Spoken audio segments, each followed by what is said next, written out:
Welcome to the Field Podcast with Chris Sear. This is our inaugural episode here with Matt Light.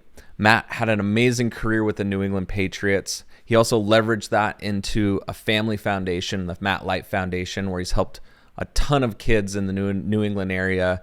He's also a partner in a vodka brand, and he came out to Team O'Neill to take our tactical rally school. It's a really interesting conversation, getting to hear some of the insider stories, what it was like to join the Patriots, what it was like to create the foundation and be a partner in a vodka brand. So join us for the conversation. I hope you guys find some motivation to keep pursuing your dreams and passions. Here's our conversation with Matt. Breaking into it, I want to talk a little bit about Matt from the beginning days. You talk from a little bit of research we've done. You were like a rural farm life, kind of home life, the beginning stages for you. Yeah, I like to call it Middle Earth. And, growing up in West Central Ohio as a kid who really, honestly, all my time was spent with family and friends, right? I mean, I think a lot of people say that, because, Sure. If you come from a stable environment, right, where your mom and dad are at home, or, you have, siblings and family members and aunts and uncles, and, that family unit is pretty strong, right? Yeah. But for us, it was like everything that we did involved, family and friends, and also very simple, right? You think small town, you think, for us, I mean, if I went to Ponderosa, for anybody that knows what Ponderosa is, right? It's a big Midwest thing. It's basically like a buffet, right? It's not fine dining, but if I went out to eat, we were going there, and that's as good as it gets. Yeah. So, honestly, it was an incredible way to grow up. Yeah. And we did pre-1800 encampments. That was our vacations. We love the outdoors, hunting, fishing, camping, hiking, all those kind of things. And, I think one of the things that defined my life was my father's a very interesting human. And my mom is a very accomplished woman in her own right. And so they have a very interesting dynamic. And so as a kid, I got to sit back and watch, not just what they did, but the people that they brought in, and the things that those people did, and how they would go back and forth. And, a lot of people would watch my dad, even to this day, have a debate with somebody and be like, oh, they don't like each other. And those two are best friends, right? And I think that, even concepts like that are lost today, right? Sure. It's just this idea of how the world tells you that we need to be able to communicate together. Yeah.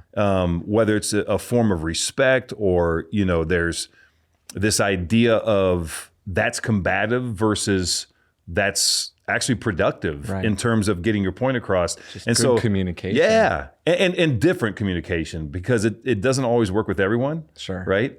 I grew up in a world of, like, my coaches dog cussed me every day, every single day. And that was normal. Yeah. And, oh, by the way, whatever they're saying, I'm saying way worse to myself. Right. But that's that world. And, the military, people could probably draw more of a comparison there. Maybe, you serve, you see the movies, you see how drill sergeants are. Yeah. They're not called like suggestive sergeants. Right. They're drill sergeants. They're going to drill it into you. So, small town, but very tight knit community. Got to see some really cool things. My father, world-class engineer, but jack of all trades, can play any instrument on earth professionally. Played with Woody Herman and Cy Zentner, big band era.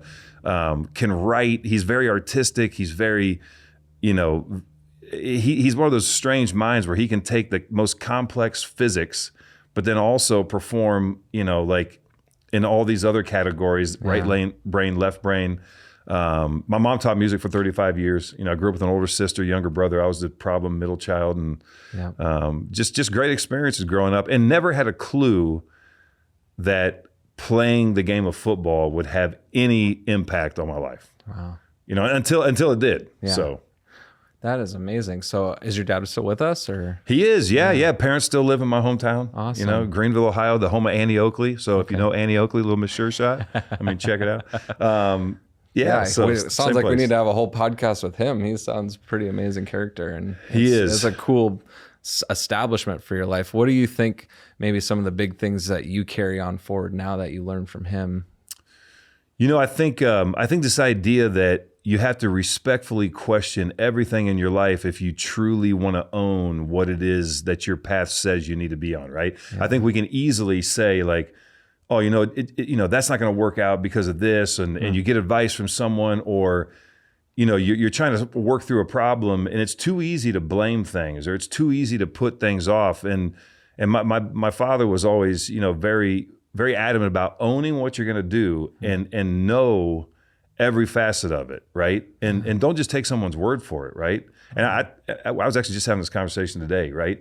You look at your health as something that, in some cases we all need to maybe pay a little bit more attention to, right? And you go through a health scare, or something hits your family. Maybe it's not even you, it's a family member, it's a friend, it's your own kids. And you're at the mercy of the doctor unless you've had somebody tell you like, no, you have to own that too, right? The cop doesn't always solve the mystery. Yeah. The doctor doesn't always fix the problem, right? The pastor doesn't always mend the wounds in the relationship, right? Or the psychiatrist. You have to take an active role in those things, and it doesn't mean you're always going to get it right. Sure. But if, especially in the medical side, I think it's easy for people to relate to this. If the doctor says something to you and it doesn't make sense, then you need to ask a whole bunch of questions until it does make sense. And if it still doesn't make sense, you need to go find another doctor. I hate to say that. And it may be a family friend, and maybe somebody that you really respect. Yeah.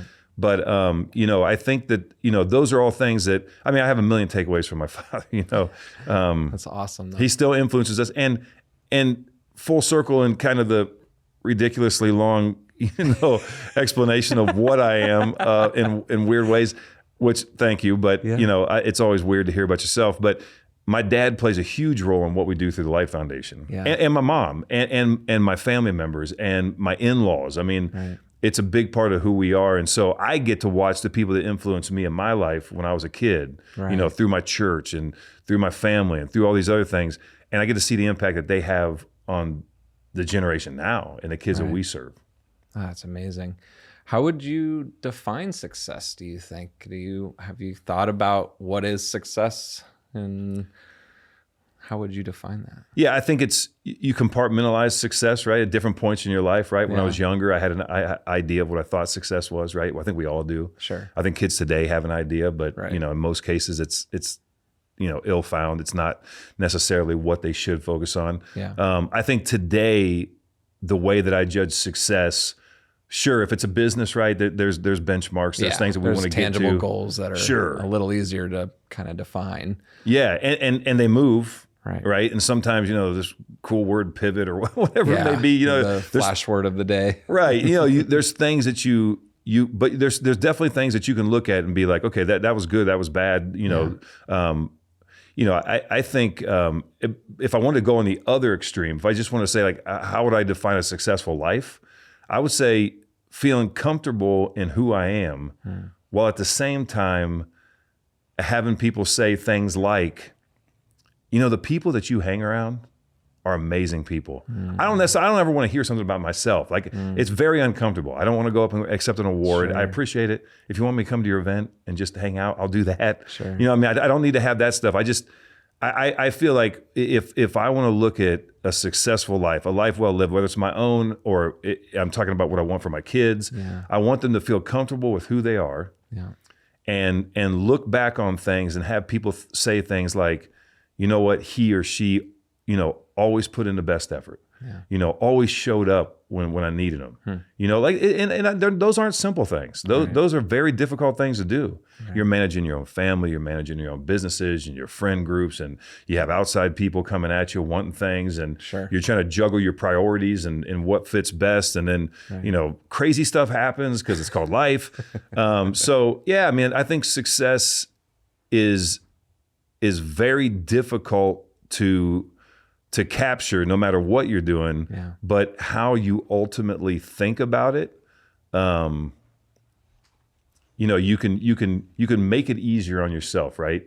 Because it's easy to beat yourself up. It's easy to talk about all the things you're not successful at. Right. But hey, you know what? When I put my head down at night, am I proud of who I am and what I stand for, the man that I am, the impact that I make, and do the people that are around me say things that indicate that? And in some ways, you know, we talk to young people all the time about, you know, what is your legacy, right? Yes. Like is legacy part of your success?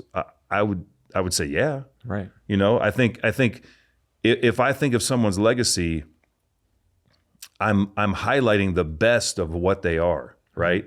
And the things that were the most impactful. But you don't get to write that yourself, right? And that's one of the things, again, as a young person, what's success? Well, okay, you know, if I make $1 million, you know, I own my own home. I have this really rad car that I get to drive around, right? Okay, so, cool, you get that. Then what? Material things. Yeah, and then when it comes to legacy, all right, well, what is your legacy? No, actually, no, you don't get to say that. What's somebody else saying about you right now? Are they saying you sit around and play video games all day?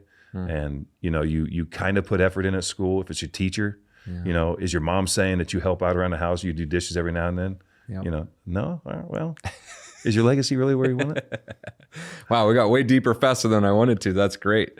I'm going to pull back a second, and we'll go back to Matt at the beginning and talk a little bit about. Do you remember what your first paid job was? Like, where was like, your career?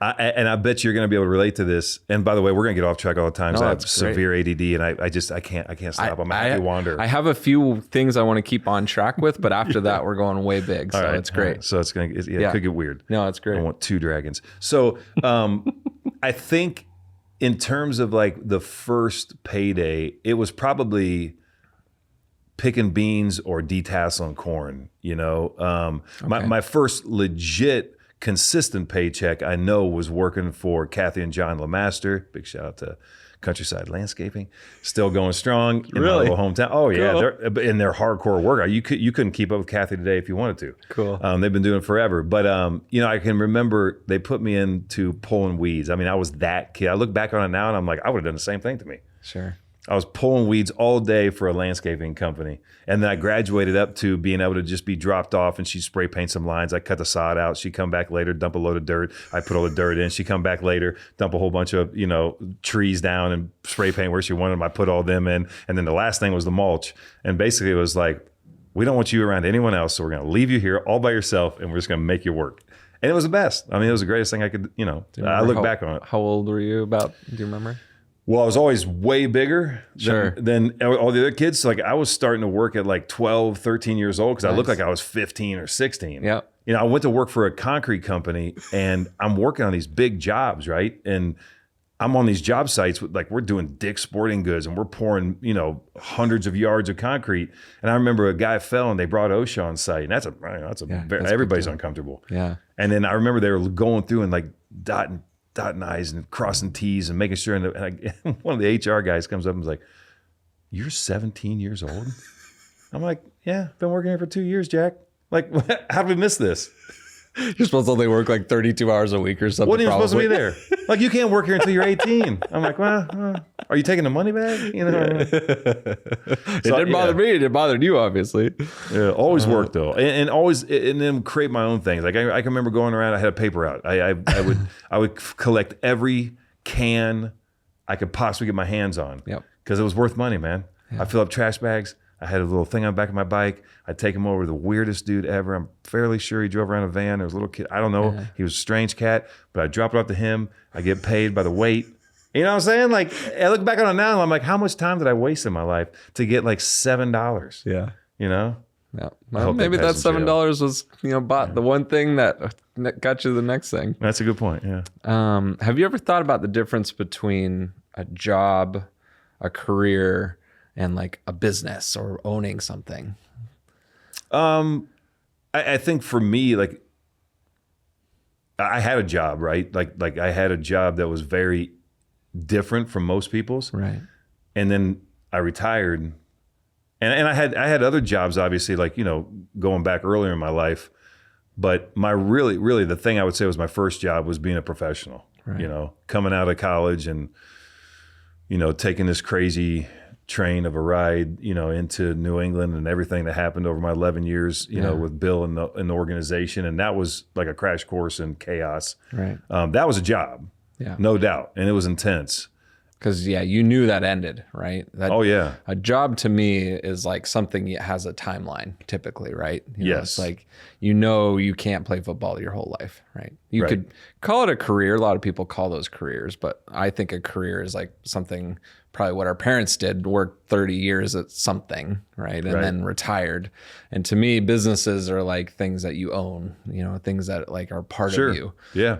So I think a lot of young people I talk to have a hard time defining the differences, right? And seeing, but the young people who are always hustling, trying to find the, few extra dollars here or there, or doing deals with their buddies. And now it's like trading cards, and there's all these little weird subsets that young people are into that are Right. entrepreneurial or motivated. But it's like, I think it's sometimes important to define what you're in, because that can help. Are you on a long path, short path, and what's that as a stepping stone, or is that somewhere you want to stay for a long time, right? Yeah. As far as like your working life goes. It's an interesting way to look at it. I mean, I think back in the day, you could have gone from it being a job to then being a career Yeah. to then actually owning a company, right? Right. That I think it's a lot harder to do today. I in agree. today's world, right? Like, Yeah. there's, in some ways, there's actually less barriers. I talk to my kids about this all the time. I'm like, hey, look, if you just show up on time, look somebody in the eye, treat them with respect, and work, you can climb the ladder. You don't like, we could have done that, coming into the workforce 25, 30 years ago. You could have all these great qualities, man. You could even have the education and a piece of paper that proves that, you're on point Yeah. and that you care. Yeah. But good luck. I mean, you can't even get your foot in the door. Yeah. Now, with the lack of motivated workforce in a lot of ways, not in every category, right? But in a lot of places, you just show up and be willing to get after it and look what you can do. But I don't think you could do that, blending of what you're, describing in terms of kind of that path through life that gets you kind of the monetary side of what you need, right? And so, hey, look, you're lucky enough to be a business owner. That's great. You probably had some help along the way. Yeah. You may even be considered the guy with a silver spoon in his back pocket. I don't know, especially today. Right. Yeah. Well, yeah, and that's what I kind of want to get into now with you, is talking about your job, working as a football player. And so when you went to college on a scholarship, Yeah. and when did you kind of see football becoming a job? When did you see that was going to maybe pay some bills someday?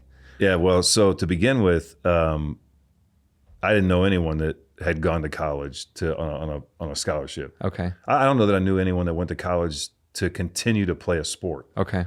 So So you had no path that you were kind of following. You were kind of... I didn't know that there was a such thing as a scholarship. And I'm dead serious. And Wow. it sounds crazy. So like my father came to me, and I think it was because I was a problem child and getting in a little trouble here and there. And he's like, hey, look, nobody paid for my school, and I'm not going to pay for yours. So, you want to go to college, you better have a plan. You better start thinking about this. You better figure it out. Yeah. And it was literally like 3 months later, I started getting all these letters. I'm going into my junior year, and I'm like, wait a minute. Like, these guys are talking about a scholarship. I go to my coach. I'm like, hey, coach. And he's like, Light, you're an idiot. Like, you may get an opportunity. They pay for your college? Yeah, they pay for your college. I'm like, no, I'd never seen a college game in my life until I played in one. Wow. I'd not an ounce of it, right? Yeah. And people think I'm crazy when I say that. Like, if you knew some my people family. live and breathe football, and some people, was it just a hobby for you then? Were you playing high school football? I didn't go to jail when I hit people. Yeah. It was really cool. Oh, you know right. what I'm saying? Okay. Like, As an I could go out on outlet. the field and knock somebody flat. Okay. Now, I got kicked out of a number of games. I had to go drive and watch my team because I was an idiot. Wow. Had a few microaggressive problems, Yeah. but you found an outlet that was, fairly what it was meant to be. yeah. That's amazing. I mean, look, some kids like running through walls, right? Sure. And learning the hard way. And I was definitely one of those kids. But again, I came from such a, I was like the classic example of like, I don't know if you want to call it the preacher's daughter, because that's not me. But like I had no reason yeah. to be that kid. You had such good environment. Yeah. I was just wired that way. Sure. And I had fun with it. And by the way, most of it, I was just being an idiot, like just messing around. Then somebody took it personal. And then I was like, all right, I want to take it personal. And, and so like, but I didn't know you could get a scholarship. So all of a sudden I find myself like, holy smokes, I'm going to college and they're paying for all of it. And to be honest with you, from that moment forward, I don't know that I ever felt like I deserved to be there. You know, so I show up to Purdue. I'm standing next to a guy named Chuck Jacoby. On my other side is Colin Bryant Jr. And Colin Bryant's dad was in the league. And Colin Bryant Jr. is standing right next to Dave Nugent. And we're all coming in on the same class. We're supposed to be the same. Those guys like actually lifted weights. Yeah. I'd never seen a weight room. Those guys are like really, really big and strong. Like they're benching over 400 pounds. I don't know that I could bench press 225. Like I was just country strong, you know? Like Sure. I just, I did what I did. And so when I got there, it was like a realization like, oof, man, I'm kind of out of my league. Wow. But as you know, it's amazing how, that can either crush you or I don't know that there's a whole lot of happy mediums. I think when you have a realization like that, it's either you find a way to not fail or you're probably going to fail. Right. Now, it doesn't mean you're dead in the water forever, but you may not come. I saw a lot of people fail, and they weren't able to come back in that arena. Yeah. Yeah, I think it's in anything you look at, the special forces, military, race car driving, anything that has these large groups of people that aspire to do these jobs, then the people get in the realization of what it takes to do that job, right? Right. And so you showed up day one and you realized you were not qualified to be there. And I want to talk to you about imposter syndrome and that feeling of like, I shouldn't be here, but you still did, right? Yeah, you had an amazing football career through that. How did you work through that feeling? Do you remember back then? Yeah, part of it was, I think sometimes when you get thrown in a fire in those moments, so for me, really the realization happened when I went to Purdue. I mean, I got some accolades for I was just a big kid in a small market. So like they couldn't help but be like, oh, look, there's a big guy. Yeah. But when I go to Purdue and I'm sitting there questioning stuff, and then all of a sudden they recruited me as a tight end, and I only played. I had 2 snaps in my high school career at tight end. And that's because, again, I'm an idiot. Quarterback and I grew up, Mr. McGreevy, Mr. Johnny, the man. He and I grew up together, thick as thieves. And I just went in at 2 different times just to piss our coach off and was like, hey, man, I'd make our tight end play tackle. Yep. And I would line up a tight end. And when he threw me the ball on both occasions, I took it to the house, man. And that was just being an idiot. Like that was just like an improv. I don't know. We thought it was funny. Sure. Honestly, I don't think John wanted to do it at all. He just didn't want to tell me no. So, awesome. But that is what these scouts saw for some reason. I mean, dude, I couldn't run outside in a week. I wasn't coordinated. Sure. And now I get there, and not only am I out of my league, I'm playing a position I don't know anything about. I have no idea what these routes are. Right. So I'm studying the whiteboard. And listen, I love, I haven't. On paper, it says I'm an engineer, or could be. Never obviously used it once I graduated, but I think very literally, which has got me in a little trouble this week. But like, it's like I'm an X equals 8 kind of guy. I'm that kind of person, right? Sure. I don't want to interpret. Like if you're the expert and you tell me this is how we do things, I'm going to try to do it like that, and then I'm going to find my way of doing it. Sure. Because the one thing I do know from a technique standpoint, which technique can be applied in everything from every industry, right, is that even though that's the right way to do it, we're all built a little bit differently, right? Yeah. So like if I pass that a certain way, you couldn't possibly do it exactly the way I do, because I got little short legs, 32-inch inseam, giant long back. Right. Like I move different than totally you. Different. I've had different issues where I've had to relearn how to move, joint mobility. So, for me, I'm playing this position, and they basically, the tight end of Purdue had some charges and couldn't play, and I'm the next guy up.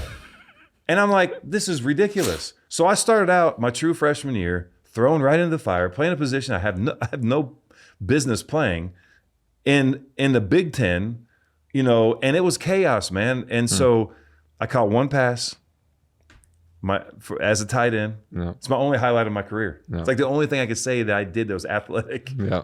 I ran over Charles Woodson, 17 yards, first down. It's a big deal. I mean, I'm sure you saw it. But that said, I then adversity hit, and I blew out my shoulder in training camp the next spring. Yeah. And that's what really caused me to like hit the pause button. You have these, called a tragedy, called it like a major upset, where you had to really dig deep. And so you overcome an injury, I gained the freshman 40. I went from I got there at 220, played at about 230, and then come back a year later after missing that season and rehabbing my shoulder, and I'm damn near 300 pounds, swallowed a couch, right? And now I'm playing where I should be with a new head coach. And I got to see that too. It's an interesting thing. Really tough rookie year, true freshman year at Purdue. Head coach gets fired, new coach comes in, new coach is the new sheriff in town. Yeah. He has a new way he's going to do something, and he's going to change the culture overnight. And he did. Wow. And it was not easy. Yeah. And 6 a.m. workouts and just running us into the ground every single day. And so I think, a lot of things played a role in going from naive, not really committed, no idea what I was really doing. Work ethic was, subpar, to somebody who I found myself, I found my competitive spirit. I figured out that I could survive. I figured out that, yeah, you know what, even though these guys look like gods, some of them are Tarzan looking, but they do kind of play like Jane. Yeah. And I can do this. Right. And then I realized that my mobility, my short space quickness, I was never going to be the fastest, never going to be the strongest. Right. I wasn't going to have a lot of the attributes that, I laugh all the time because if you look at a draft board, they'll say things like, especially for a guy like me, like if it's a wide receiver, they say all kind of cool shit. For an offensive lineman, it's like, he's got short space quickness. He has a great, lower body strength. Good punch. Yeah, they measure like the space between here and here, like that means something. They have all these things to say. For me, I didn't have any of that. There's like one line. He's highly coachable. I was like, shit. That doesn't sound cool at all. That's your strength. That's like my number one strength. This guy's highly coachable. So anyway, I just think that you go through all those moments and you start to realize, okay, here's what my strengths are. And I had somebody that poured something into me that was really important. You can go ahead and work at all those things you're not good at. I could have tried to run faster every single day. I could have tried to be stronger at the strongest. I was strong, but I wasn't definitely the strongest. You can try doing all that stuff all you want. You're not going to be, even if you move the needle 10%, that wasn't going to put me in the upper echelon. Yeah. Do the things that you do the best over and over and over and over again. And see, in life, I think we take those things for granted sometimes, and we don't necessarily always hone. We're sharpening the wrong stick. Yeah. And then before too long, the thing you do best becomes mediocre. Right. Was going to college always part of the variable, or was college just to play football? Because it sounds like football was kind of a side project half the time here until obviously the NFL.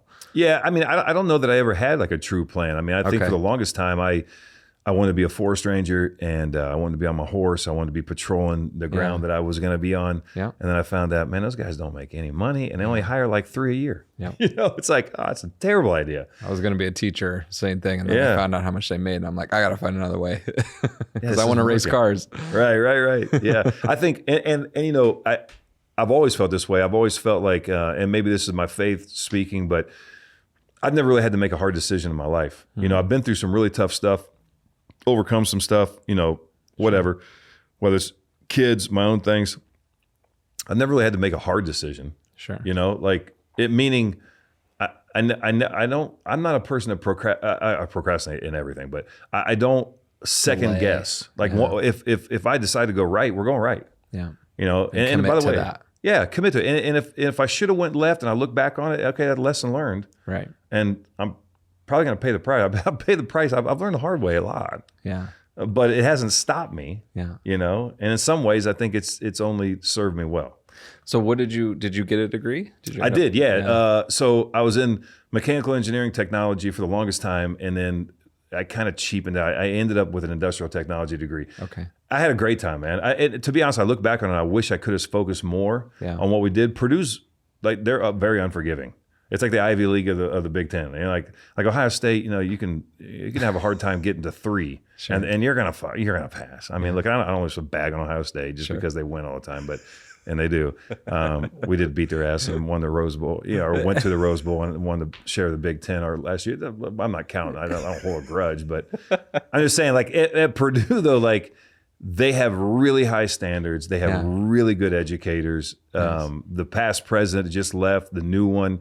I mean, these guys are real leaders at a time where a lot of these universities are being led by, the court of public opinion and Right. emotion. Right. And emotion should never lead anything other Especially in than higher education. Right. yeah, especially in certain places for sure. But I was very fortunate, man, and I had a great time. But I look back and I'm like, man, I wish I could have soaked it up more, because a lot of those labs and the extra time that you put into certain things, man, I'm hurting, and we're practicing a lot. When did you know the NFL was a viable option? Do you remember? We went to the Outback Bowl. So we had gone to the Alamo Bowl twice, and then the Outback Bowl, and that was a much bigger bowl game, the Outback Bowl. And that was like a New Year's Day game kind of thing, Yeah. So that was like a big taste of kind of what that next level was like. Drew Brees is on fire. We're changing the Big Ten in terms of passing and Yeah. offensive production. And I remember we had some guys that were going to go in the draft that year, and there's some agents floating around the hotel and down there in Florida, and had a guy come up and just be like, "Hey man, you want to come out early?" And I'm like, "What are you talking about?" First of all, I got to get my degree. I didn't go through the last 3 years for nothing. Good for you. And so I ended up graduating December the following year, and by that point, another 8 months, 9 months had gone by, 10 months, and I finished my last season, and in that period between the Outback Bowl, kind of like, hey man, there's an opportunity here, and the end of my college career that following December.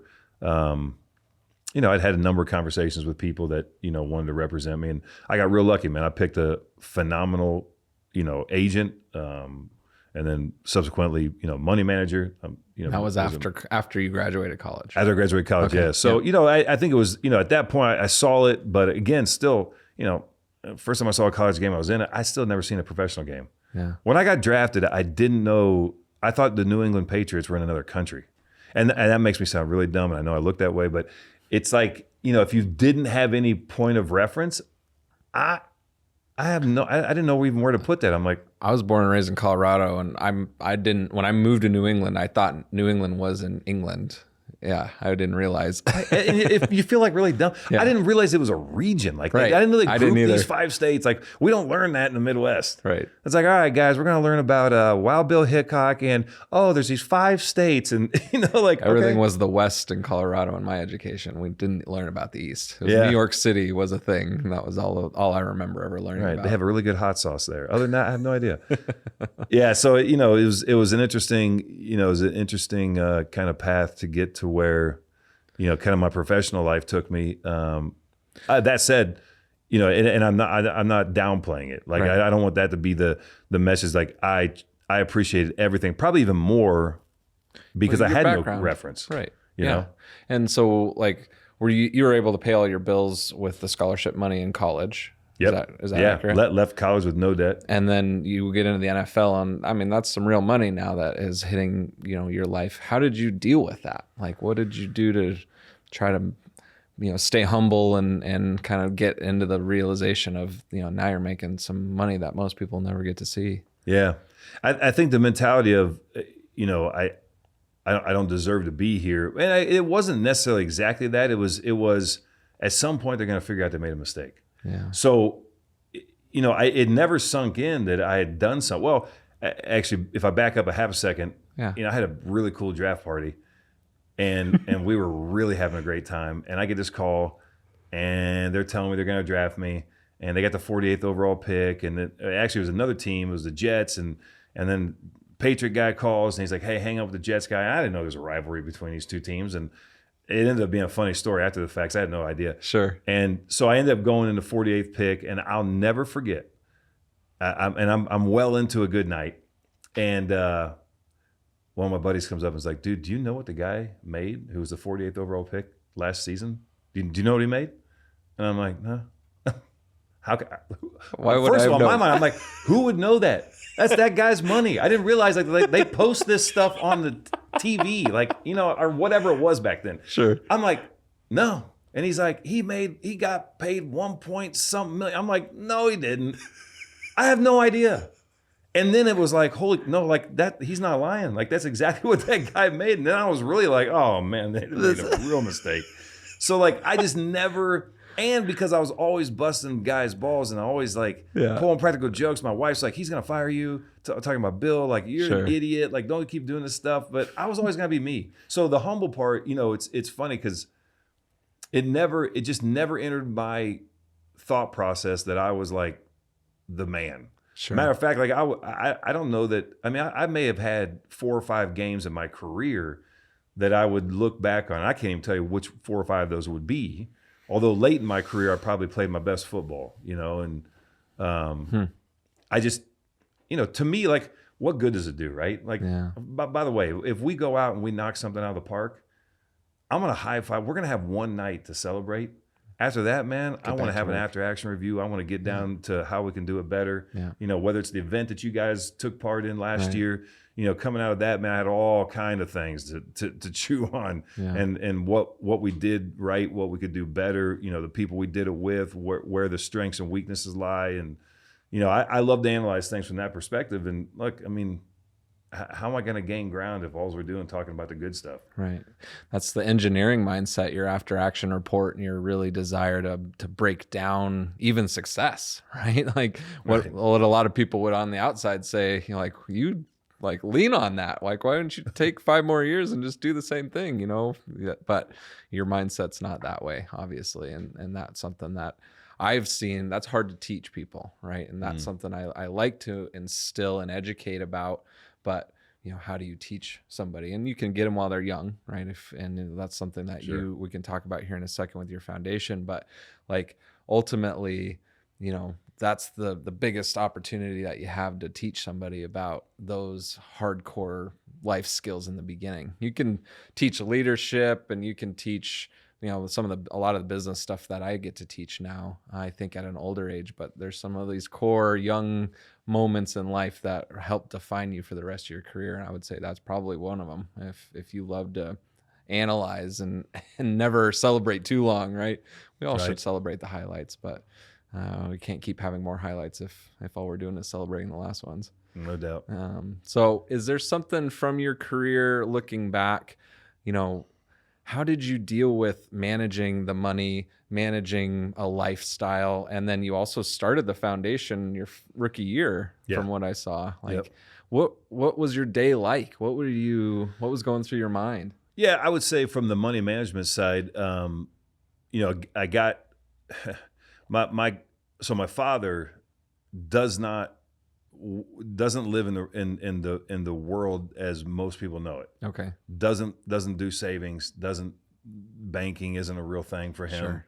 Doesn't care. Sure. Like if my dad needs to go make money, he'll just go invent something or create something. Holds a million patents. Like he can machine anything, make anything, create anything, problem solve anything. Yeah. He can do a mold flow analysis. He can write the code to create the software that runs the mold flow analysis, to design the part that's going to serve the need of whatever this thing is. Yeah. So making money is just a variable in a whole world of things to him. And by the way, the thought of making money disgusts him to the nth degree. Right. And I'm not saying solves problems, and there might be a money variable attached to that. Yeah. As a matter of fact, if you went to my dad to say, "Hey, can you help me with this problem?" But let's talk about how much I'm going to pay you. He's going to walk away.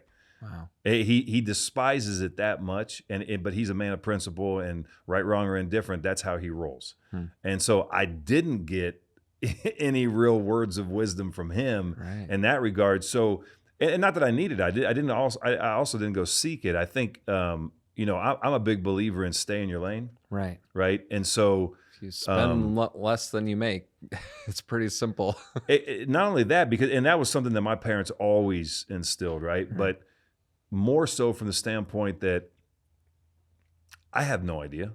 Sure. I mean, at that point in my life, I have no idea what I'm doing. Right. So, hey, you know what? Let's talk to these people. Who are some of the best? And my agent referred me to some people, and here's some money managers, here's some wealth management teams, here's some other stuff. That's cool. Come sit down and talk to me. Now, you want to come talk a whole bunch of words that don't make a whole lot of sense to me and try to make yourself sound funny? Yeah. And or not funny, but smart?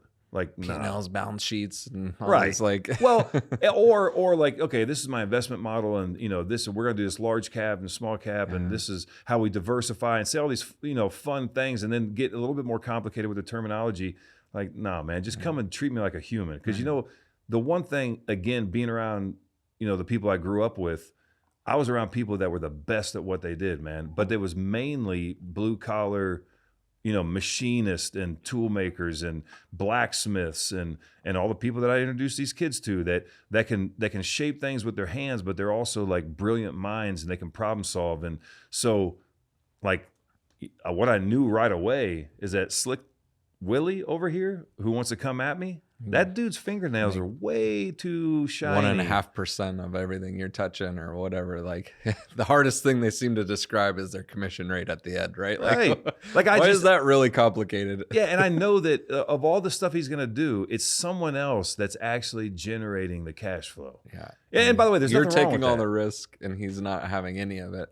Yeah, and there's a whole industry that is, that it helps people, but if someone can't describe it to me simply, Right. then we have a problem because you can't understand it well enough to describe Yeah, just it like to the me. doctor earlier, right? Like if it shouldn't be that hard, and if it is, then something's probably off. I don't want to play in it. Right. And there's a lot of ways to make money. Yeah. That's definitely not one of the ways I want to figure it out. But So I had a good team. I was fortunate. I didn't have somebody who was going to take advantage of me. That's awesome. And I didn't see my paycheck. What if people don't? Most people would have no clue, right? Why would you? And who cares? But look, we have a 16-week regular season, and now of course they have 17. You got paid bi-weekly, and it was with a real check. I was like the first guy I think in the Patriots organization to ever have a direct deposit because I'm like, hey, this doesn't make sense.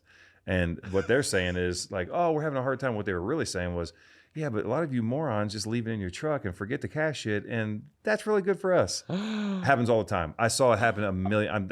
I'm not. Who cares about that? But so you only got 8 checks a year, so it's real simple, right? holy smokes, So- one missing is a huge. Yeah, yeah. If you were getting $8 million a year, you Yeah. got $1 million check every other week over a 16-week period, and that's it. So you talk about cash flow. Now, I'm not saying that you're going to have a hard time cash flowing, but a lot of these guys are spending a lot of money too, and they're making investments, and they're doing this, that, and the other.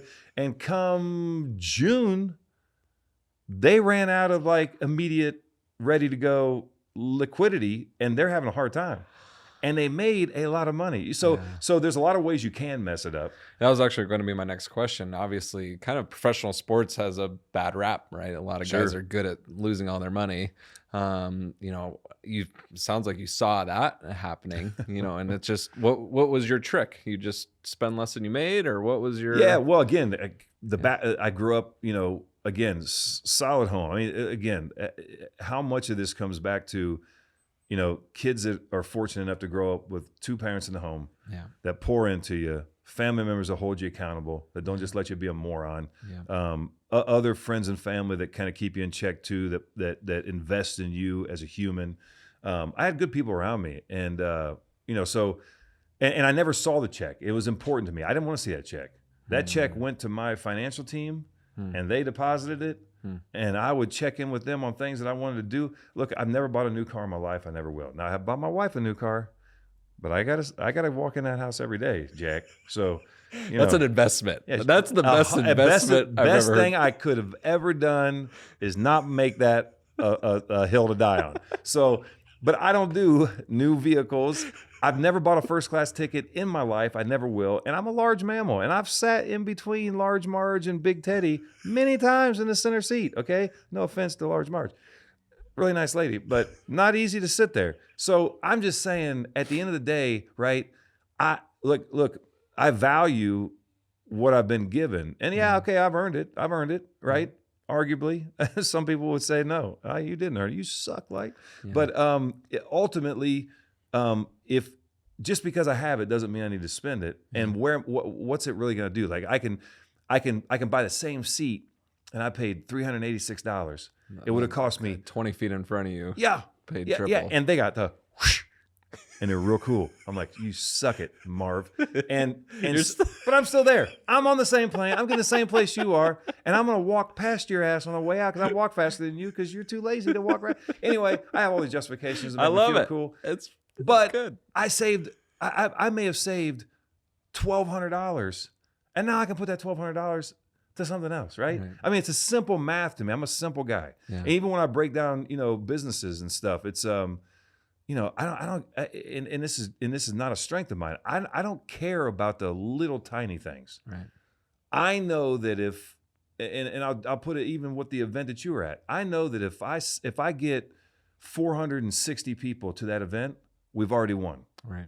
I don't care what happens with the live auction. Right. I don't care about the silent auction. Right. I don't care about all these other little games. Right. I know I got to hit that one. Now, once we get that one, okay. Now, how are we going to maximize all these other things, right?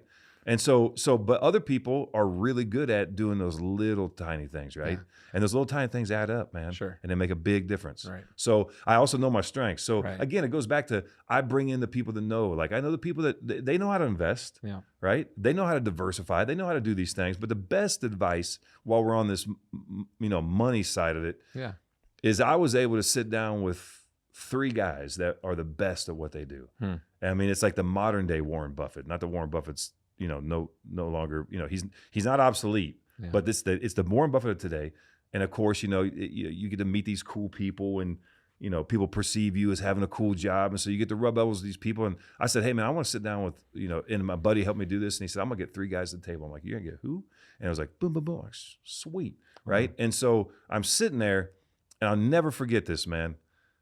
I dropped my portfolio down, right? It was like my third quarter, summary. And he looks at it and he's like, brrr. Now this guy's got books written by him. He's the legend. Brrr, fucking, all right, so what do you want to know? And I'm like, you have a good sense of like what I'm doing? He's like, yeah. Yeah, I swear to you, it was basically like that. It was a little bit 30 slower. seconds, yeah. And forget That's about some of the little things that he asked me questions on. And it's I don't know if this is cliche because I really honestly hadn't thought of it this way. I probably heard it.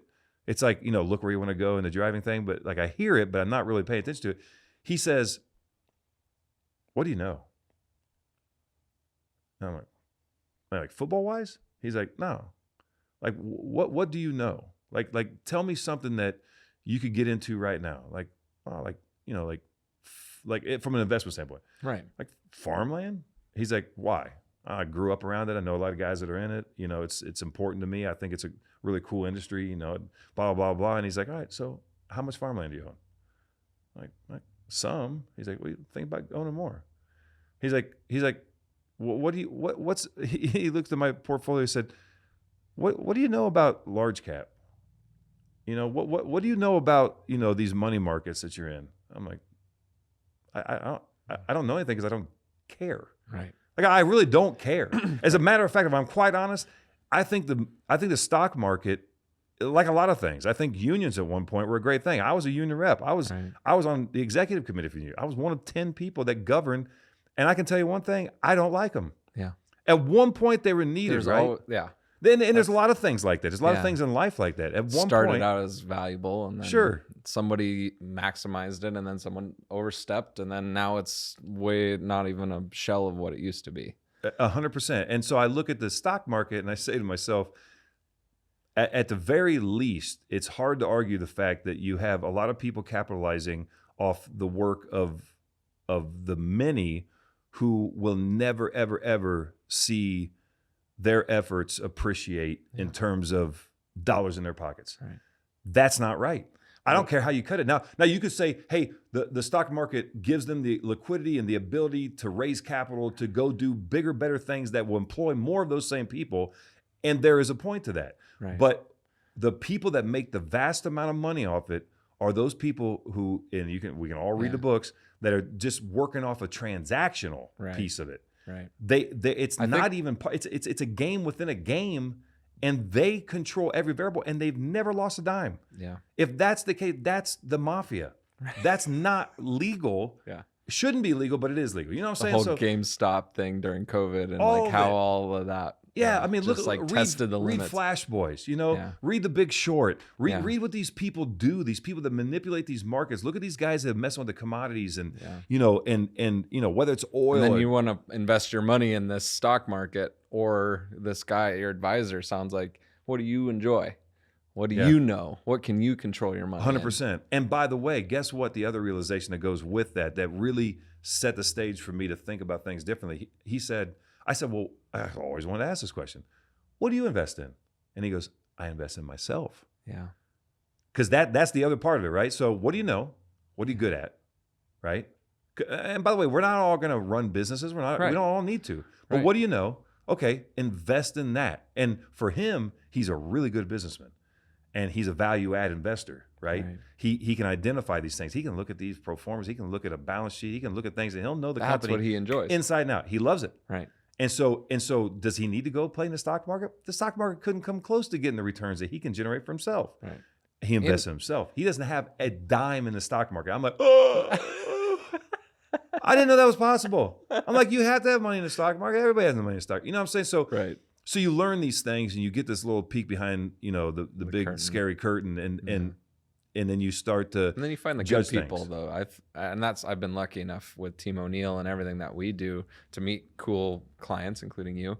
And that's what I've found as well, is that there's a lot of good people that'll help you navigate that. It seems to be a lot of the traction with social media and the things like. So there's a lot of good, bad advice. Well, it's really easy to get a lot of good, bad advice, and it's just something that the people that you want to interact with aren't the ones out there pounding their chests as much, because they're humble and they're not sitting there like attention-seeking behavior. But that's why I think part of my goal with this podcast is interact with people like you and them so our community can learn from you guys as well. And so I think that's great. We've touched on the foundation a few times, so let's dive into that a little bit more. Started that with your wife. Is that correct? Yeah, always been a big family thing. So 2001, just have this unbelievable life change, go to New England, start my professional career, most improbable team to have a shot at making the playoffs, let alone win a Super Bowl. 9/11 happened, so many things happened in my rookie season. Yeah. Went through my own personal adversity. My daughter was born in early 2002. So there's a lot of things happening, and I'm looking at it and saying, what is it that I can do to pay this forward, so to speak? What does this really mean? Yeah. And I kept hearing the words of my grandmother. And I use this all the time, but she always she'd always tell me, she'd tell me two things. I may be the only person that loves you right now, and she was definitely right, because I would go to her when I got in all my trouble. Okay. And Grandma was the best. Grandma Arlene. Grandma Arlene. Okay. But I called her Martha, and she called me George. We laughed together. I'm an idiot. I love to joke. I love to have fun. And my grandmother's the same kind of person, and she was like. You never saw it coming, though. She was sneaky. She was funny as hell. But she looked so innocent. She was like that little old lady that everybody loved. Her hair was always permed up. She's the coolest cat in the world. And so, anyways, I would. This is, again, I can't stay on topic, but No, you're fine. my grandmother, I would call her from college, and I would sell her vinyl sash replacement window service. And not just that, but I was always messing with her. And she was the nicest old lady. And I'll never forget. And I would sell her all kind of stuff, but the vinyl sash replacement window service was one of my best. She was all in on that one. She needed it. I don't even know what that is. I just heard it on TV. You know what I'm saying? Oh, you prank called your grandma. Oh, so she didn't know it was you. 3 times a year, hardcore. But my favorite one was she would go to the YMCA right down the road, and she was working on stuff. She was coming back from a heart problem. This was, you probably shouldn't mess with your grandmother when she come off a heart problem, but I loved it, and she loved it, and it probably kept her alive. I'm trying to justify it. So I called her. Comedy does. 100%. Right? You got to laugh. People that laugh live longer. That's a fact. That is a fact. Somewhere somebody wrote that. Yeah. And so I remember I called her and I was like, Miss Arlene, yes. This is John over here at the Darke County Family YMCA. We noticed that you've been a little late on your monthly payment. Well, no, I send that in every Thursday, every Thursday, first Thursday of the year of the month. Well, Miss Arlene, it just hasn't shown up here, and this is the 3rd month, and I think John called you last week, and well, no, I never got a call, and my grandmother's Got her she's all riled up. She is fired up, and what was awesome was she never even broke and got upset when I was like, well, ma'am, at your age, you're getting a little senile and not being able to keep it all together. It's not uncommon, and my grandma was like, well, young man. I think it's just so nice about it. And I felt horrible. But my grandmother used to tell me, other than I'm the only person I love you, she would say, to whom much is given, much is required, right? Now, I thought she wrote it. It's in the Bible. I tell people that all the time. So you can look it up. It's a verse. Yeah. but it was resonating with me, and so it was real simple. It's like, okay, what do I like doing? I come from a family of educators. My dad, has taught the college level, taught music. My mom taught music for 35 years. Yeah. My sister homeschooled 8 kids. Like it's just in our blood, and I love seeing people succeed, which I think is a major component of the real teachers in the world, not the ones that just want to get a paycheck, but like those that pour into their students. They can find happiness in their success. No doubt. Is a huge teacher, a good teacher quality. Look, we talk about sacrifice all the time, whether it's, from a leadership position or just in the role that you play within your community or the job you have. And I think for me, just having the ability, to pour into somebody else, to sacrifice for others, and to see them succeed. And what easier way than just working with young people? And then the outdoors component, of course, came with that, because it's easy for me, to introduce kids to something. It's what you enjoy. And what I know. So that was really and my family, everybody, everybody's involved. I mean, my mom, my mother-in-law cook every meal in camp. My dad's teaching these kids how to make a arapuca or an atlatl or whatever. So it's just I get to see it all the time. And you try to work with inner city kids or just kids that need help, or how do you decide how to work with kids? Yeah, that's a great question. We have it's kind of complex, but there's 3 buckets. There's what we do, what we own, the programs that we've created from scratch, right? These are things like our timber framing camp, and these are things like Camp Vahoka. It's a 4-year program where we bring in young men going into their freshman year of high school, and we're with them all the way until they graduate high school. Really long-term, get to know each other, build trust in a real relationship, and then see them take those next steps in life. Things like our Light Project, where we're working with first graders and we're making reading cool again, and so on and so forth. Our youth turkey hunts and things of that nature, right? Everything falls under the Light Foundation's leadership umbrella, though. So people are like, timber framing, like, that's your traditional leadership program, like. And I'm like, well, okay, so, but let's shift the focus. So I'm competing with this little device, right? Yeah.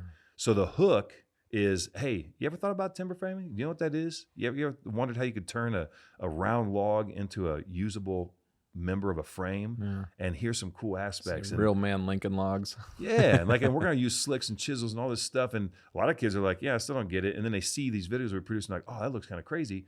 And then, okay, now we got them. Well, now, hey, guess what? You got to work with this kid you've never been around before, and you guys got to present how you're doing what you're doing, and you got to learn from instructors who are going to hold you accountable, because if you mess up with that saw, you don't have a hand. These are all things. There's like real consequence. Yeah, building trust, empowering children. Right? Yeah, and so all these leadership qualities, and we have that focus. You can look at a STEM program, and they have certain ways that they mold that. You can look at a leadership program, and there's a certain way you mold it. So you just take the leadership kind of approach and you put it over something like timber framing. You put it over something like a 4-year program where, these kids are making an investment, in a commitment, and we're doing the same. And we're going to do career educational tours, and we're going to do community service projects. We're going to do camp projects. We're going to require that you tap in on a weekly basis when you're not in camp for the summer. So we have all the programs that we do, and then we have partnership programs. And then we have third-party groups that just need a place, and we've got over 500 acres. So come out and use our facility. So those are the ways we give back, right, and the impact that we want to make. And we've got about 7,500 kids that come through Chenoweth Trails, our facility in Ohio. Okay. And, man, we love it. We're blessed. We get to have fun every day. That's awesome. How are you continuing to expand and grow the programs? Are you trying to maintain? Like, what's the kind of future look like for the foundation right now? Do you have a sense yet? We do. It's funny because I'm sure you have your own thoughts on these things, but I'll never forget when I saw the guy that wrote I think it was a 25 or 50 year plan for Coca-Cola. Right. He was this guy from Mexico, and I got to listen to him at this conference, and I'm like, pfft. And then and when I first heard it, and then I'm like, and then you look at it, it's like 20 years into it, and it's kind of spot on. Right. I'm like, okay, he's a wizard. It's not, something's not right here, right? Like, this is weird. The reality is, like, those are great exercises, they're great things to do, and whether you stay on them or not, vision board, or you're looking at that long-term planning aspect of your business, right? I value it, but in a lot of cases, I live in the moment. Right. It's hard to, it's just a guide, right? It's just Sure. a path. And it's some people love to spend a lot of time there, too much time there, Right. and little time on execution. Some people are amazing at execution and have no interest or ability to focus on that bigger picture. And it's a balancing act, right? But we've gotten there now. That Yeah, you're it kind of- 21 years in now. That's 21. or yeah, 22 yeah, years? 2002 to now. I'm almost 22 years, and amazing. so I'm really Get there glad by that accident. well, and with a lot of trial by fire, right? And I think Perseverance for sure. no doubt, and really good people, I mean, we got the best people, and we're very blessed. But I'm glad that my team pushed me to be more formal, especially in things like HR and Yeah. the things that I always took for granted, never really cared. Once you scale up, the mom and pop mentality, the hey, I'm just gonna whatever it is, I'll suffer to just get through it, and that's fine. That doesn't work when you get to a certain level, as you know. And I'm glad we did it, because now we do, look, so all the things we do currently, if we never changed in terms of the have no volume of what we capacity. do, Yeah. we're great. Right. We can add more because we have a huge facility in terms of land mass. Now we're getting ready to build a new conference center or lodge, main lodge, so to speak. So we'll be able to house more kids and more people in different ways, and we'll be able to have some off-site stuff too as well. So facilities-wise, we're going to have some growth, and we're continually adding new components to it. We just completed a zip line that we're going to have live, and these kids are going to have fun with this summer. We do a lot of building, like most of what's there, we build ourselves, and in a lot of cases, the kids have helped us build it. So they have skin in the game. They've invested in that. They can take pride in that. They look back on that. I have kids that have come back now. They got their own kids and their own families, and they're showing their son or their daughter what they built, So, I mean, we built crazy stuff, 40-foot covered bridge, all using reclaimed material, tree house, a bell tower, tree house that's 22 feet off the ground. It's 35 by 45 foot decking. Wow. The barn that's sitting on it is all hand hewn, original, 200 years old. It's a 12 by 28 barn. It's our nature center. It's the coolest thing in the world, man. I get to be a kid. So, we've got cool things that we've done, that we're doing. And then the big item, I would say, is, I've been watching, and it's not just that it's timely now, because this has been a vision for a long time. I've been watching what happens with the trades and this mentality that you had to go to college, and then you look at how our universities have really failed students in a big way in a lot of cases, right? I mean, look, college is great. Right. I mean, I'm so thankful, but it's not for everyone, and it's not always done to the degree that it should be. So, we started looking at trades, and our timber framing camp really opened my eyes to the idea that the sense of accomplishment is so hard for young people today, because they watch a lot of people do things. They watch a lot of other people succeed and fail, but they don't always get the real opportunity and by the way, they know what's fake and what's real. Right. Some people want to just give them a ribbon, and while they may take the ribbon, at some point they're going to look at that ribbon and be like, I didn't earn that. Whether they actually say it or not, right? Because it's going to end up in a trash can. If it actually meant something, that would be on the wall at all costs, or in a bin somewhere as a keepsake, right? So I see these kids, they get done, they're working their tail off with their hands, their own hands, and they just shape this tenon that's going to be a principal member in this frame, that's going to hold this joint, that's going to be building there forever. I mean, you can go to England right now. I tour them all the time, man. It's 12th century. 13th century. It's still standing. It's still serving its purpose. They get that. They write their name on a log. My dad carves their name in, with some carving tools, and they see that from now until eternity. So I want to take that mentality another step further, and I want to create a trade school that is really a leadership program in disguise, right? Yeah, so the same mentality. I got a hook. I'm dangling a carrot. And hey, man, you know what? If that becomes your path in life, and you end up going into the trades in any capacity, even as a business owner, cool. Right. But I could care less. Right. You know what I want you to do? I want you to show up on time.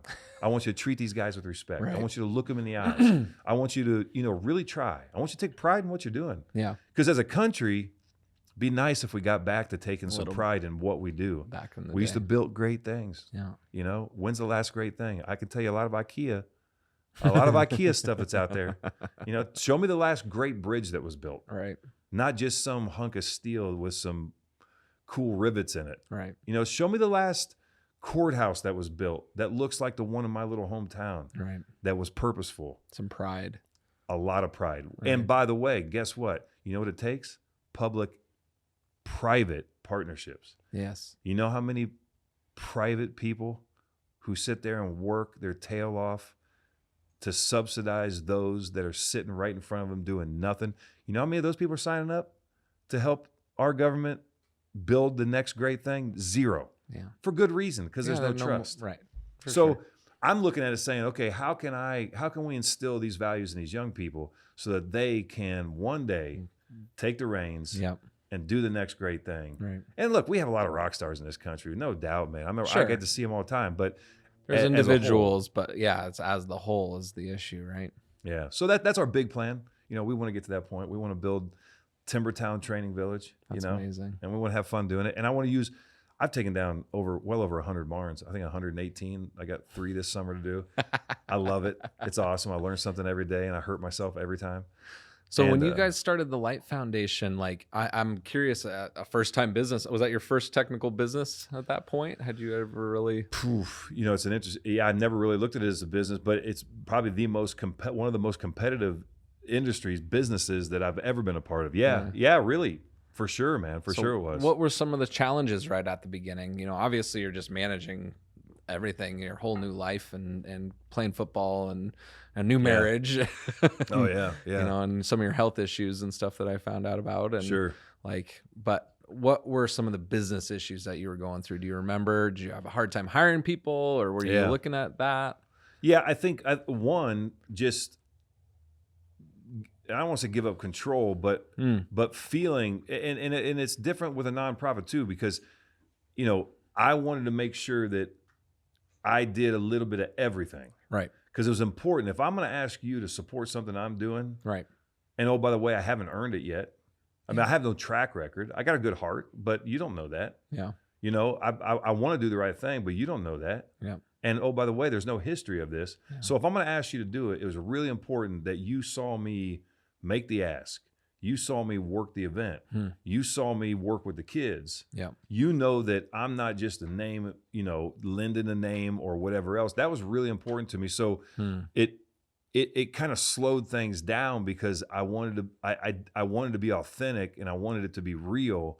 And I'm a long-term relationship kind of person. Yeah. So I don't want anyone to ever say, well, man, he wasn't even there. Once and done. Yeah. You know what I mean? Or one and done. Like to me, that's terrible. And so, you know, it was interesting. And by the way, there's a lot of hurdles, man. I mean, look, I'm going to come in and ask you to support something that I think is really important. But look, at the end of the day, you already support like 30 other things, right? Yeah. You know what I'm saying? So like, so for me, I think there's and look, by the way, we thought outside the box, which is great. But in New England, guess what's really hard?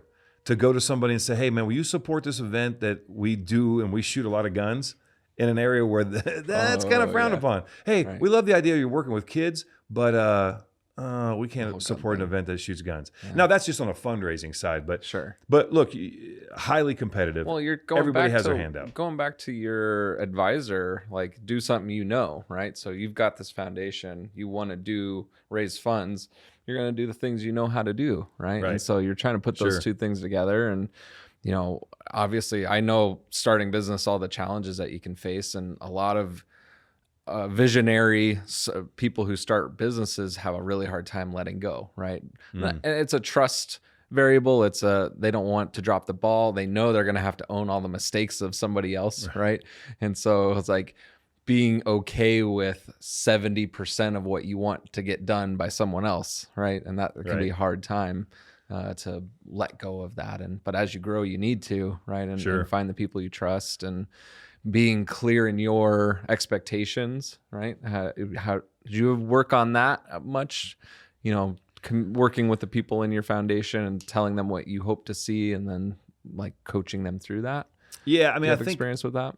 I think a lot of it, in terms of like how we motivated our team, and what message we sent them. You know, it was it was fairly simple because, again, I'm calling on all the people that shaped my life, Okay. and I'm saying, hey, Dad, can you own this? Can you make this happen? Okay. What about, I don't know, what do you think about bringing this person in? And so, we got really good advice. I got really good advice, and I had people that I could trust. Yeah. And, even though they weren't paid employees, Yeah. I knew I could trust them. Right. You know what I'm saying? And that's another thing too. You in a nonprofit world, you live and die by a lot of volunteers. Well, hey, look, you can't get on a volunteer. Right. Managing a volunteer is much different than managing an employee. That's a game changer. And so, and by the way, I had to learn that internally anyway. Even our own employees, right? Like when I retired, it took me a minute to realize, man, like you can't come at people the way that your coaches came at you. Like, that's not productive. You know what I'm saying? And I wouldn't do it necessarily, but also being a bigger person. Sure. And when you say things and you mean it may come across a little bit more intimidating, right, or a little bit more confrontational, right, or whatever else. So, you learn a lot about yourself when you really jump in with both feet. Because again, I always had 1 foot in and 1 foot out, right? Right. And so, which made me want to do it even harder when I did get there. And right, but we had a lot of things we had to work through, but I would say the biggest thing is, man, great people do great things, right, and it's just, you can't put a price tag on that. I would say that, there's and I'm sure, you kind of alluded to this earlier. There's two different mentalities, right? You can go out when it comes to hiring the right person for the job, right? Yeah. Or having a person fill a need. You can go out and pay for the person, or you can grow them from within, yeah, right? And those are the two ways that I've seen the most. Yeah. I would say that, what I failed at doing was I put people in positions where there's no way they could succeed. Yeah. Because you know what? I didn't have anybody else. Right. And I need you to do this. Yeah. Well, you know what? That person can't do that. Right. He can't swim. Right. They didn't. I hate to say that. They didn't start the business, right? So they can't do everything like you can. But you really need this job to get done. And he's been really good over here doing those other things, so he could just be that good over here. Right. And it just never works. And you set somebody up for failure, and then you own all of that. And that's where I've lost a lot of sleep as a business owner, right? Like knowing when I took somebody who was great in the field and put him in an office job, right? And like, I need that office job done. And you were so good in the field, and I destroyed our relationship, destroyed that person's drive and motivation to want to come to work. And now it's like I own the whole mistake and failure, and that's hard. And I think the other one too is knowing when you have to let somebody go. The first time I did it, I waited 6 months longer than I should have. Right. And one of the best, again, I went to a friend of mine and I said, hey man, what do you think about this situation? And he said, you should have done this a year ago. Yeah. And I'm like, a year? Yeah. Like, seriously? He's like, yeah. Yeah. Yeah, you knew. Yeah. And I'm like, you're right, I did know, but. And it's those people can burn the other people to the ground, your culture doubt. of your business. And like, it's a lot of times I've let people go and everyone's happy about it, including the person being let go. Right. If you do it in a positive way and that you're like supporting that person while you're also giving them some really tough news, it's a skill, right? It is something that takes time to learn, and you screw it up. I screwed it up a lot. Yeah. Well, and then I say the last thing that from a people side, again, rock stars are rock stars. They do great things. But, and my dad was big on this. My dad, he has amazing ways to analyze stuff. But when he was running this company, and my dad didn't go to college, matter of fact, on my Purdue application, they have you fill all this stuff, and then where'd your parents go to school? And I'm like, hey mom, where'd you go to college? And they never really cared, never really asked. Oh, EK, okay, Eastern Michigan, and okay, cool. And hey dad, where'd you go to college? He's like, Johns College, and I put the thing down. And when it was all said and done, it was like years later. And I'm like, hey man, like where'd you go to Scott College? He's like, what do you mean? I go, well, was it Johns College I put on? He's like, you actually put that on the application? I go, yeah, I put on the application. I asked you where you went to college. I dead serious, exactly how this goes. He goes, I learned everything on a crapper. I was just being an idiot. I'm like, Johns College was like John. You're serious? And I should have known. My dad's a ball buster too. I laughed so hard about that. It was unbelievable. It's amazing they didn't question you about it Yeah, right. By the way, and how true is that in life? Right. All the stuff you Right. put down, like people fear, like, oh, what about this and what about that? The reality No one's is, reading it. no one's ever gonna see it. That's like an HR thing that just check the box. We're Right. moving on, Jack. So I'm Put glad they ink did. in this section. That's all that needed to happen. And I probably would have made up, because I'm a little bit of a bullshit. I probably would have made up, oh yeah, my dad, Johns College, it's Northern Ohio, it's awesome school. Yeah, he was like top of his class, like he was phenomenal on the shitter. Like seriously, Dad, it's unbelievable. That's amazing. Yeah, That's pretty cool. but he does these predictive indexes. Like these. He's big on this, man, because he's an engineer, right? Yeah. So, a series of questions. There's a lot of these things like Myers-Briggs, all these other Yeah. things, right? Right. And it's never the test itself. There's a lot of good tests. You can learn a lot of stuff. It's always the people that interpret it, right? Right. And he was big on that too. But having our team, be able to fill these things out and then understand for us, not so much them. I mean, it's great for you too as the individual taking it. Yeah. Like, hey, here's the things that I'm going to tend to be more inclined. Like, if I come to this fork in the road, I'm probably going to veer this way than that way, right? Right. But for all the people around them to understand, like, hey, here's how They need you to be guys are led. potentially going to have a clash, Right. because you're just thinking about it different. And once Right. they realize that, they're like, oh, he's not just being a jerk. Right.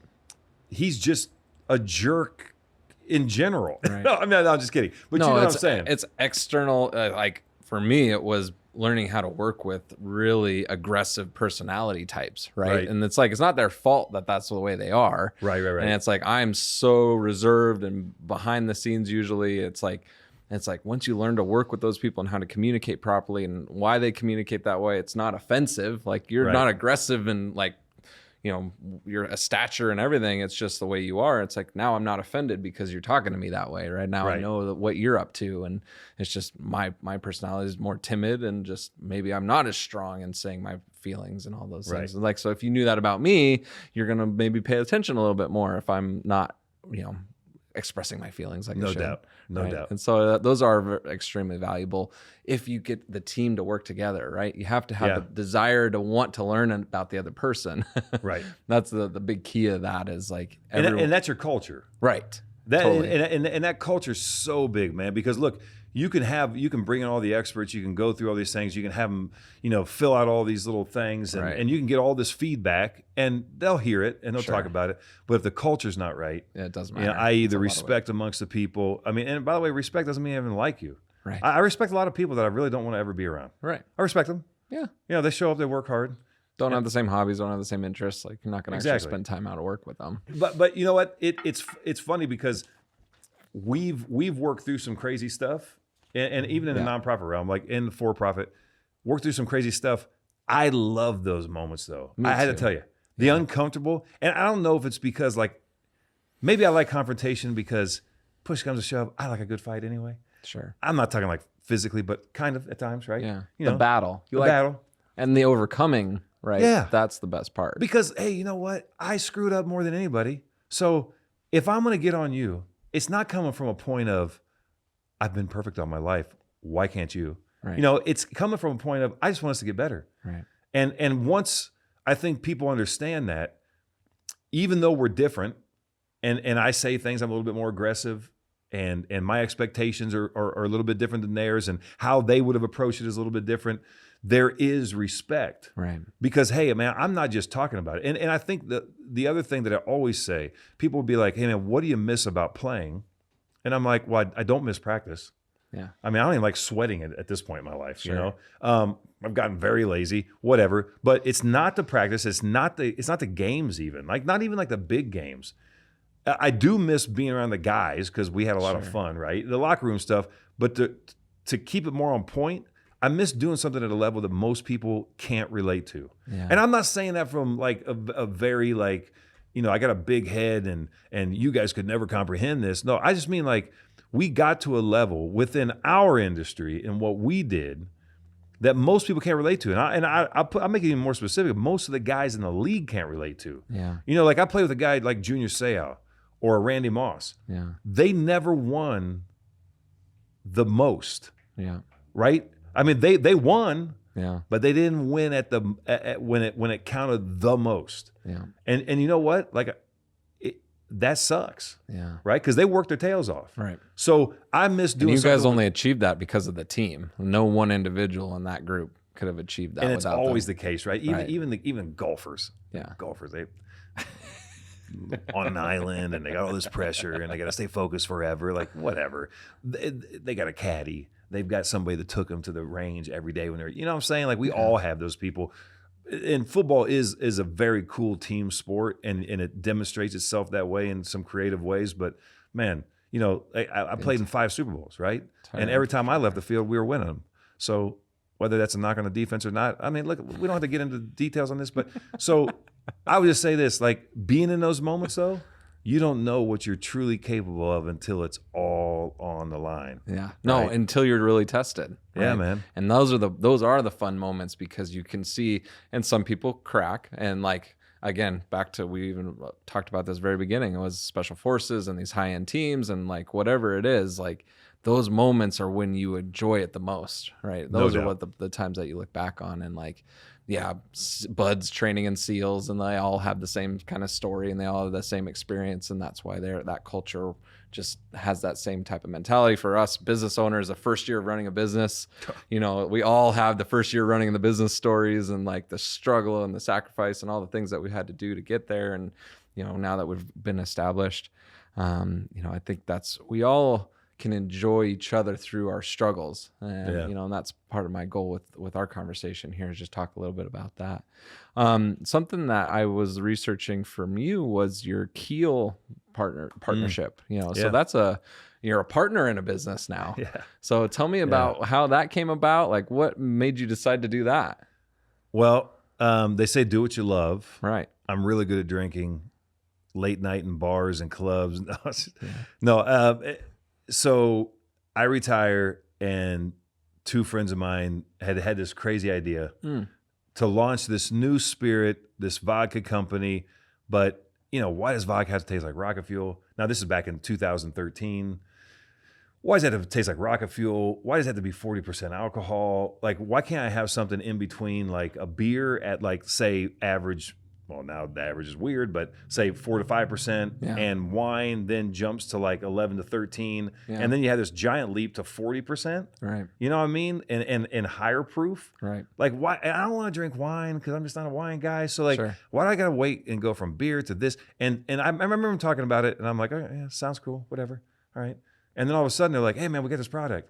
And we just trademarked. We're the first ever premium light spirit. I'm like, what the hell's a premium light spirit? It's like, oh, well, let me tell you. And it's like, it's pitch. Premium, and but it's a light vodka. It's like a light beer. You know, like tastes great, less filling came out, and everybody's like, oh, I'm not drinking. I'm a real man. And now light beer is like 4 of the top 5 in the world are light beers, and it's taking over the world, and everybody drinks a light beer, and we're gonna do the same thing in vodka. And I'm like, that's crazy. And I'm looking at him, and he goes, yeah, and he goes, you know, Billy's premium because Billy always wears a cardigan and it has scarves and stuff, and I'm a spirit because I didn't even know where I'm gonna be, and your last name is Light. This is a perfect combination. And we laugh about that, but it's actually really accurate. That's and so cool. We had 3 goals, man. Look, we wanna build this product. Yeah. We want to have fun and remain friends.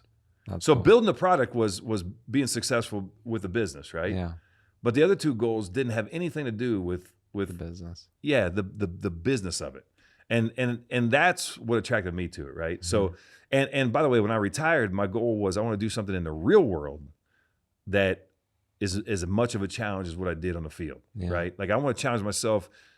And I want to get outside my comfort zone, and this is a great opportunity. And I gravitate more towards the marketing, the people side. You know, like to me, marketing can cover a lot of things, right? But I love developing the game plan and the strategic stuff and the marketing and how the creative side of the business, right? Like how can we differentiate ourselves, and how can we, you know, get some kind of an advantage, right? Or how can we leverage something, right? And how can I bring more people to the table to do it? Because I'm a collective thinker and all this kind of stuff. So it was engaging, man. Because what is the spirit world? It's nothing more than marketing. Yeah. Like, why do you drink what you drink, man? You walk into a bar. I've done it so many times. I learned so much about the industry. It's a 3-tiered system. It's basically run by the mafia. Right. And unless you're one of these families that have been in it forever, you can't do it. Now, some people Lots can of make racing has been built around running alcohol. 100%. That's a fact. The entire industry. So yeah, it's a cool history, but at the end of the day, man, it's highly competitive. And here's my best part about it. It's in a lot of things, right? It's who you know. Yeah. In that industry, I know for a fact that if I out hustle everybody else, I can win. Yeah. And I like that Yeah. because I'm willing to do that. Right. I may not be the smartest guy, but if you're going to be dumb, you better be tough. I am tough, or at least I think I am. So, it was a great learning experience, man. How's the goal of the friendship side? I actually had a failed partnership with my best friend. And so like we didn't focus on that part. And that's still a big regret for me. So like, how did you guys, was there ever a come to heads moment or like, have you guys ever had to challenge that? No, man. I mean, we've had conversations where it's like, hey man, like this isn't necessarily your best role, or, hey, when are you going to show up? Or, Sure. Like don't check in for a while and like really, have that personal connection. But there's never been a moment where it's been like, I hold animosity or I'm upset with or whatever. And I think it was mainly in part probably because we said that to each other. No, I totally agree. It was a goal from the beginning, so you guys can at least, even if there is tension, you guys remember the original reason. But that's I've just had, I hear a lot of horror stories around partnerships. It's like it's something that I regret the business side of our relationship with my friend. He was my best man in my wedding, and like I don't ever get to talk to him anymore, right? Yeah, man. And so it's like one of those things that business can ruin people if you don't have that. So Sure. you guys it was awesome. Whoever had the perspective to say that in that first meeting that you guys had, that's key. Yeah, that was premium. Yeah. Cool. Well, I want to roll into the Team O'Neill experience. So you and I got to meet because we worked together at your corporate day for a fundraising event for the Light Foundation. We had some friends, mutual friends. You guys had some special forces guys working with your customers, and that one of them was one of our customers at some point. And you guys were looking to have some driving experience as part of your corporate day, and we got to meet you and have had an amazing experience. And then we started our tactical driving school. So we wanted to give our retail customers the chance to experience the course that our friend had. And so this is the first one, and you're up here for it. So I wanted to have you come in and join us for that.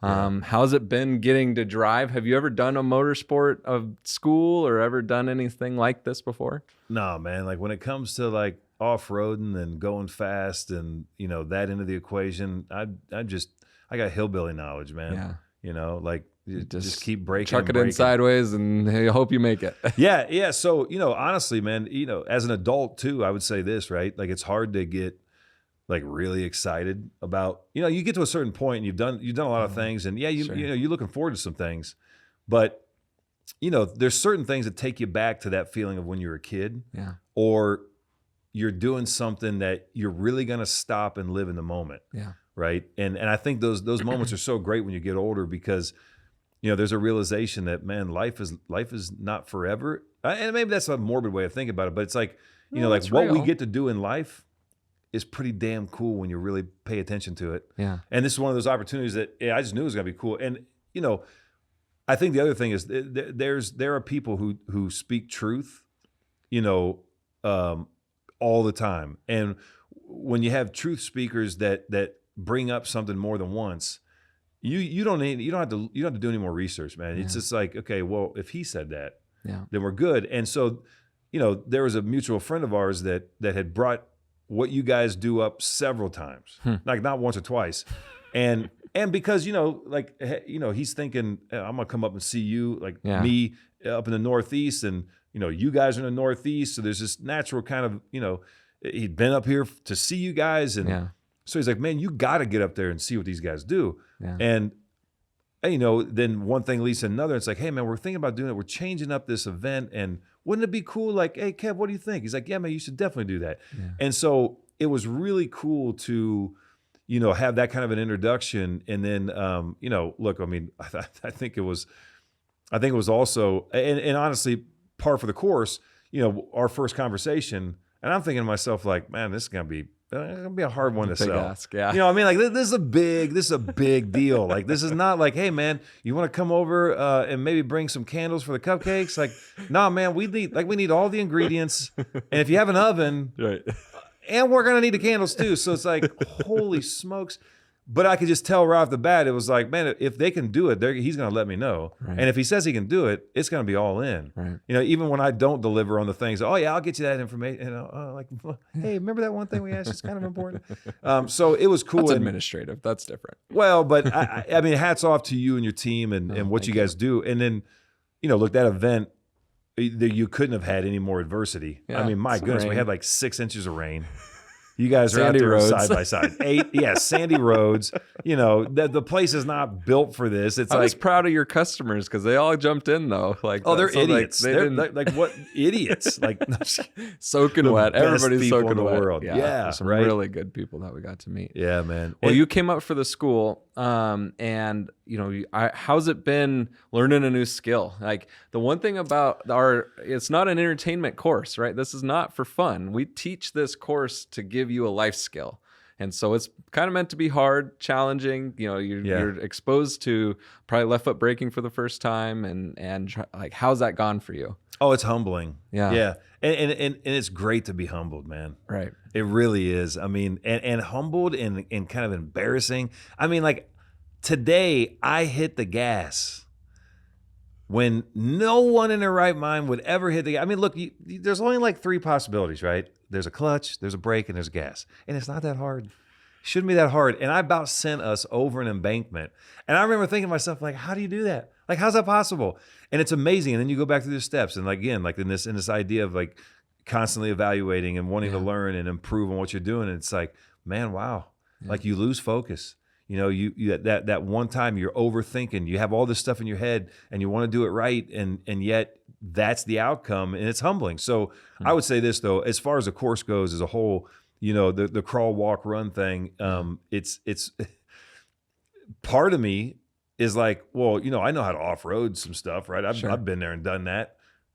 I had no idea, the technique. I've never been formally trained. So everything I'm listening to is just a neat opportunity to create a really strong base and then go out there. But I mean, what you guys have for toys and the different vehicles and the different systems and the different ways of thinking about it. And it's like, okay, well, you know what? Before we even think about going out on the track, the first thing we had to do, we had to know what our equipment is. We had to know what the capabilities are. And you have to understand how your thought process changes based on all this stuff. So it's just been layering upon layering. We're 3 days into it now, and I'm getting to the point where I'm having all kind of fun, man. Right. Like, even getting dog cussed, not gonna get dog cussed, but even when the instructors are like, hey man, for the 1500th time, but they're amazing too. Like I don't know how you got these guys to stay on point all day, but they do. Yeah. And it's been great. And I think everybody that, the group that's taken the course and good friend of mine who's here with me, and we just sit there and each night we're like, man, isn't that crazy? That was awesome. So yeah, kind of as Boy Scout camp, right? Or like after 5 days of getting to do this